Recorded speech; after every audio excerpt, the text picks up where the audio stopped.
Yo, welcome back to another episode of the Bear Down Podcast, where we talk everything Bears every day of the week. I am your host, Chris Maltby, and I am joined by my co-hosts, Parth and Jaylen McClinton. Guys, how's it going? Been chilling. Got nothing else to do. Cool. Been a long quarantine couple weeks, but it's fine. So, today we are going to be breaking down basically wave 3 of Bears free agency. We've got a couple more signings to break down. I think we've got 4 of them to break down for you guys today. And also in the next couple days, be sure to look out for a podcast. It was just reported today that the Bears are going to have a QB competition between Foles and Trubisky. Now, guys, don't say anything because we're going to record a podcast on this soon, but we're going to be breaking that entire thing down, how that's going to work, and who we think's going to win that competition eventually. So look out for that in the next couple days. But we're just going to hop right into it today. We've got 4 more signings to break down for you guys. So let's get right into it. So the last signing we talked about in the last episode was Deon Bush re-signing. And we've got another one now to talk about. The next signing was Artie Burns. So for now, it looks like he's a special teams contributor. The talent's still there. He spent a couple years in Pittsburgh, known for being very fast. I presume he had a very good 40 time. And Chuck Pagano is the exact type of guy, I feel like, that can work his magic with a guy like Artie Burns. So I want to know your guys' thoughts on that, and also obviously what this means for Kevin Tolliver, because that's someone who's looking like he's going to be able to strap up week 1 and play alongside Kyle Fuller. So what do you guys think about the Artie Burns signing?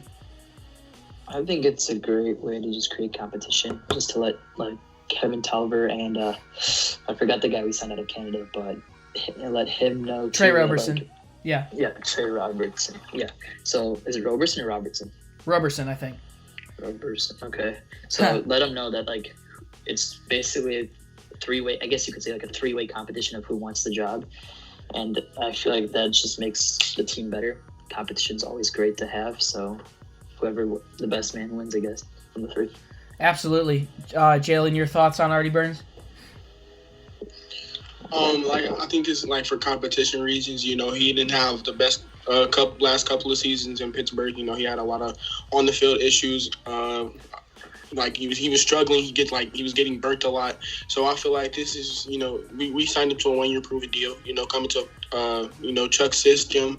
Hopefully we can revive his career, and if he does win the competition, we have a first round pick with a lot of potential who we have on the cheap team friendly deal that can come in, help out Fuller on the opposite end. Absolutely. And I'm not sure if you guys knew this, but 2 of the other guys that we're going to be talking about today, as well as Artie Burns, were both former first round picks that the Bears have all signed to 1-year prove-it deals. I honestly like the thinking here. I mean, we're going to have to see about the execution, but as far as giving guys new systems, obviously Matt Nagy, we know that the tight system he runs in Chicago, I think it could play out very well. So the next one that we're going to head into is Jordan Lucas. He was someone that the Chiefs fans, at least on Twitter and stuff, they didn't seem too happy to see him leave. So it seems like that's a pretty good signing. His career on defense has been iffy. It's been okay. I think he was the one that played in Miami. Actually, no. He was at Penn State. By the way, Artie Burns did play at Miami with Deon Bush, so that's an interesting one. But Jordan Lucas, just coming off a Super Bowl title, another solid special teamer with very good value, and has performed very well in the third phase. This will be an interesting competition, and I think this one could heat up with Deon Bush. He's got very good ball tracking skills. He is a strong safety, so Eddie Jackson could move back to that free safety position. Personally, I like this signing a lot. We got him for pretty cheap. I think his guaranteed price is under $1 million. So Pace getting creative with the cap space yet again. What did you guys think about the signing of Jordan Lucas? And it seemed like most Kansas City fans weren't too happy to see him go.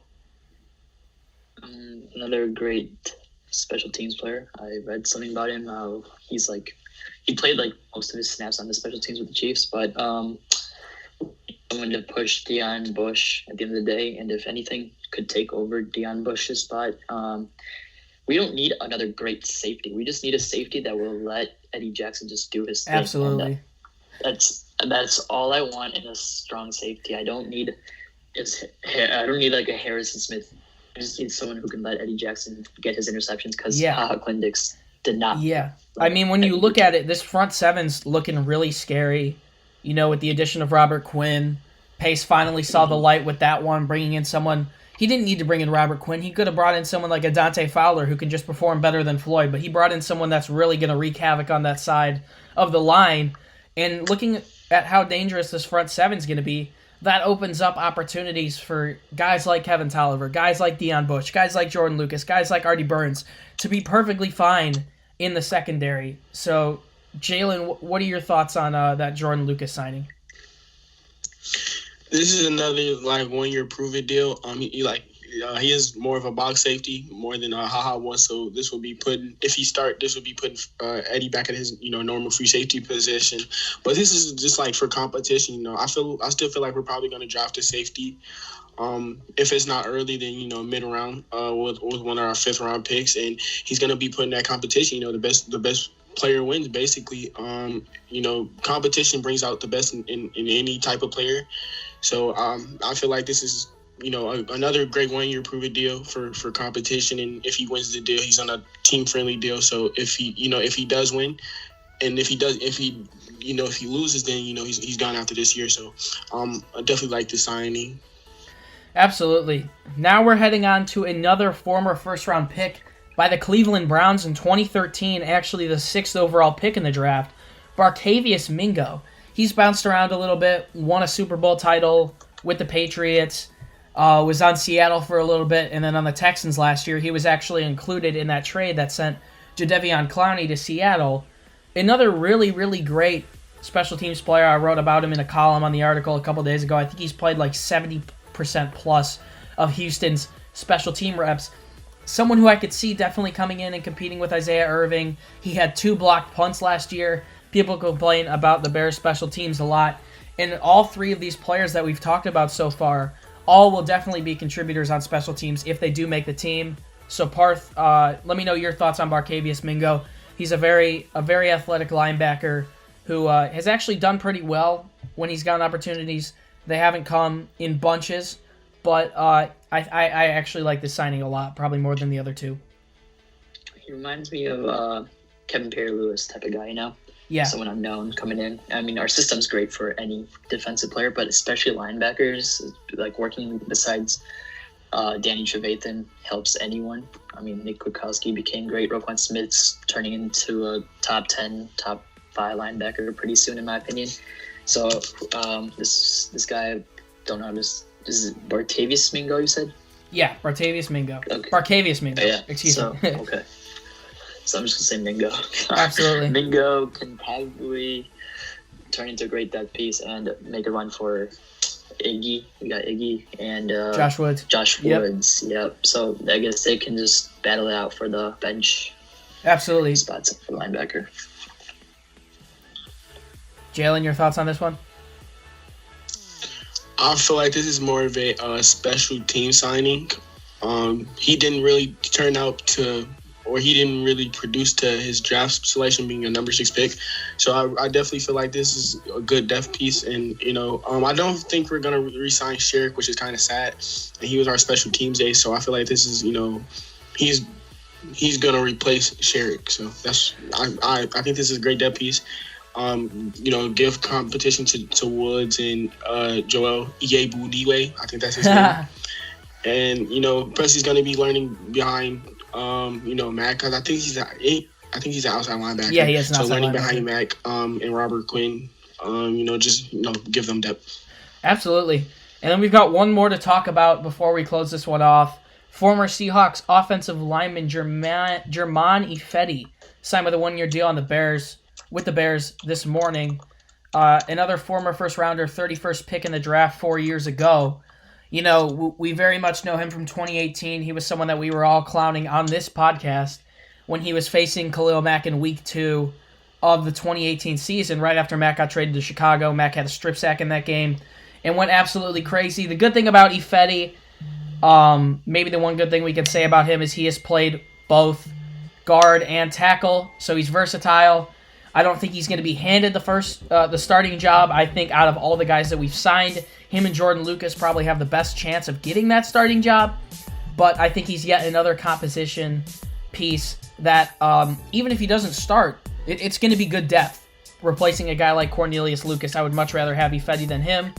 Now, Seahawks Twitter isn't exactly high on Ifedi, but personally, I love the thinking here.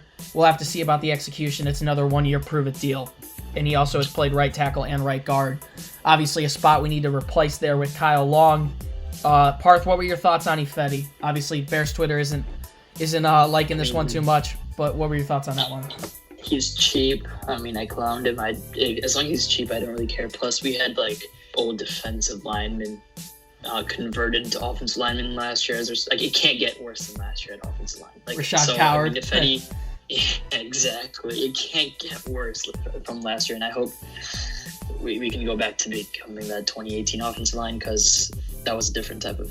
And David Montgomery's real special, man. Yeah, I don't know. This offensive line's got to improve, and we haven't done much for it, but I'm looking forward to the draft for that. Jaylen, what were your thoughts on Ifedi? So when we first signed him, Pace, what are you doing? Literally week 2, Mac was killing him, and then Ifedi, was decided to talk smack to Khalil Mack. I don't know why would you do that and then get blown up the next play. But if he starts, if he's given the starting spot, that is a problem because Seahawks fans will say he's a bust. I haven't really watched him like that other than, the game where we played him and he got completely destroyed. And they're letting him go for a reason. He was a first-round pick, and he's let go after his rookie contract. So, obviously, he hasn't lived up to where he was drafted. I guess this would be another competition because I highly guarantee I will bet my life on it that we're drafting at least 2 offensive linemen in the draft. We could potentially draft 2 with our first 2 second-round picks. I wouldn't be surprised. So this is for competition. Like you said, he can't play both right tackle, or he can't play both tackle and guard position. So the versatility is there. But a 1-year deal, again, competition. I like it. Absolutely. So that's pretty much going to close this one out. We recap the Bears signing all these players to 1-year prove-it deals, and we'll see. I hope some of them work out. I definitely believe some of them will, and some of them could flop, as we would expect. I want Hardy Burns to work out so bad. Yep, absolutely. Yeah, actually, let's ask that question before this ends.